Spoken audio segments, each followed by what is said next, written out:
Bismillahirrahmanirrahim. Assalamualaikum warahmatullahi wabarakatuh. Baik, pada kesempatan kali ini, kelompok kami akan menjawab soal ujian tengah semester dari mata kuliah Islam Rahmatan Lil Alamin kelas M. Dengan anggota sebagai berikut, yaitu yang pertama ada Al-Hafiz, kemudian Putri Nurul Falufi, kemudian Najib Fikri, dan Rizka Nikmatul Azkiyah. Baik, untuk nomor 1 akan dijelaskan oleh Al-Hafiz. Baik, untuk nomor 1, menjelaskan konsep Islam rahmatan lil alamin berdasarkan Quran Surat Al-Anbiya ayat 107. Next. Dalam Al-Quran Surat Al-Anbiya ayat 107 dinyatakan bahwa Islam adalah agama yang membawa rahmat bagi semesta alam.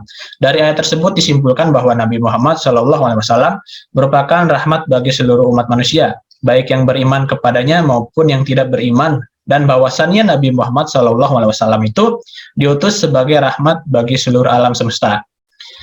Quran Surat Al-Anbiya ayat 107 juga memiliki implikasi dalam dunia pendidikan. Implikasi yang dapat ditawarkan agar supaya pendidikan kita bisa melahirkan peserta didik yang sesuai dan selaras dengan ayat tersebut adalah: yang pertama, perubahan paradigma guru dari mengajar menjadi mendidik.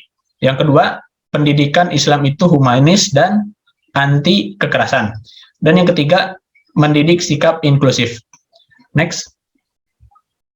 Selanjutnya nomor 2, menjelaskan interaksi nilai keislaman dengan bidang ilmu yang ditekuni.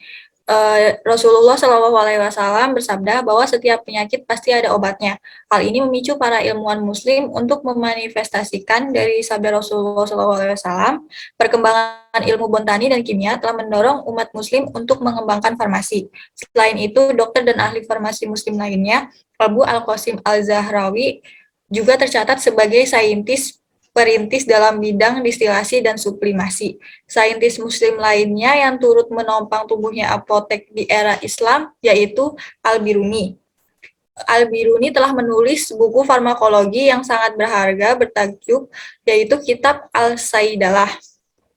Dalam kitabnya, Al-Biruni menjelaskan secara detail pengetahuan mengenai peralatan untuk pembuatan obat-obatan, peran farmasi, fungsi serta tugas apoteker. Kontribusi Ibu Sina dalam bidang farmasi itu telah ditulisnya dalam buku yang sangat monumental, yaitu Canon of Medicine. Kemudian yang selanjutnya, peradaban Islam adalah peradaban yang telah merintis bidang farmasi, serta menjadikan farmasi tetap bertahan sampai sekarang. Banyak para ilmuwan muslim di era kejayaan Islam sudah berhasil menguasai riset ilmiah mengenai komposisi, dosis, penggunaan, dan efek dari obat-obatan sederhana dan campuran, seperti kayu manis, cengkeh, sulfur, merkuri, dan lain sebagainya. Ilmuwan muslim lainnya yang turut menopang berdiri serta berkembangnya apotek di dunia Islam adalah Al-Maridini dan Ibnu Al-Wafid. Kedua karya ilmuwan muslim itu telah dicetak dalam bahasa Latin lebih dari 50 kali. Kitab yang ditulis keduanya diterjemahkan ke dalam bahasa Latin berjudul The Medicines Universalibus et Particularibus dan Medicamentis Simplicibus. Kaum muslim telah menyumbang banyak hal dalam bidang farmasi dan pengaruhnya sangat luar biasa terhadap barat. Papar dari Turner. Menurut Kahitin, kemajuan peradaban Islam dalam farmasi dan apotek ditopang oleh banyaknya buku dan bidang farmakologi yang ditulis ilmuwan muslim. Hal ini sama halnya dengan farmasi dan farmakologi yang juga merupakan bagian yang tak terpisahkan dari ilmu kedokteran. Dunia farmasi profesional secara resmi terpisah dari ilmu kedokteran di era kekuasaan kekhalifahan Abbasiyah.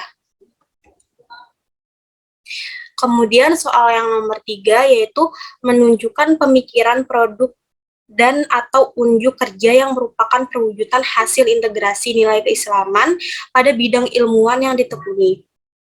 Nilai keislaman pada bidang farmasi yang dapat ditekuni dan terdapat produk adalah obat-obatan yang dibuat oleh bidang farmasi. Hal ini termasuk mewarisi metode pengobatan yang dilakukan Nabi Muhammad SAW. Pengobatan yang dilakukan Rasulullah menggunakan 3 cara, yaitu melalui doa atau pengobatan dengan menggunakan wahyu-wahyu ilahi yang lebih dikenal dengan istilah doa-doa matsur yang datang dari Al-Quran dari sunnah Nabi SAW yang sahih. Kemudian produk yang merupakan hasil integrasi nilai keislaman dengan farmasi yaitu membuat obat herbal sesuai dengan pengobatan yang diajarkan oleh Nabi Muhammad SAW yang terdapat dalam salah satu hadis riwayat Imam Muslim, yaitu setiap penyakit pasti memiliki obat. Bila sebuah obat sesuai dengan penyakitnya, maka dia akan sembuh dengan seizin Allah Subhanahu wa taala. Next. Ini merupakan salah satu contoh obat yang menggunakan bahan dasar tanaman. Seperti contohnya, yang pertama ada ekstrak virgin olive oil atau minyak zaitun yang komposisinya yaitu minyak zaitun. Nah, minyak zaitun ini terdapat dalam penggalan surat An-Nur ayat 35 yang berbunyi, yang dinyalakan dengan minyak dari pohon yang diberkahi, yaitu pohon zaitun yang tumbuh tidak di timur dan tidak pula di barat, yang minyaknya hampir menerangi walaupun tidak disentuh api. Kemudian obat yang kedua adalah madu habat. Nah, madu habat ini komposisinya yaitu madu. Madu juga terdapat di dalam surat An-Nahl ayat 69 yang berbunyi, dari perut lebah itu keluar minuman atau madu yang bermacam-macam warnanya. Di dalamnya terdapat obat yang menyembuhkan bagi manusia. Sungguh pada yang demikian itu benar-benar terdapat tanda kebesaran Allah bagi orang yang berfikir. Obat yang ketiga yaitu ada habatus sauda atau jintan hitam. Nah, untuk habatus sauda ini dijelaskan dalam hadis Imam Bukhari dan Muslim yang berbunyi, sesungguhnya di dalam habatus sauda atau jintan hitam itu terdapat penyembuh bagi segala macam penyakit kecuali kematian. Dan obat yang keempat yaitu sari kurma dengan komposisinya yaitu kurma. Nah, kurma juga dijelaskan di dalam hadis Imam Muslim, Nabi Muhammad SAW bersabda, barang siapa yang sarapan dengan 7 butir kurma ajwa setiap pagi, maka akan terhindar dari bahaya racun dan juga sihir. Nah, keempat contoh obat herbal tersebut itu telah tersertifikasi halal oleh Lembaga Pengkajian Pangan, Obat-obatan, dan Kosmetika atau LPPOM MUI dan telah diberikan izin edar oleh Badan POM. Nah, hal ini menjelaskan bahwa nilai keislaman dalam pengobatan terkait obat-obatan herbal dengan tujuan untuk mencegah dan mengobati penyakit dari berbagai macam jenis penyakit dengan berbagai metode, teknik, juga pendekatan. Baik, mungkin cukup sekian dari kelompok kami. Kurang lebihnya mohon maaf. Wassalamualaikum warahmatullahi wabarakatuh.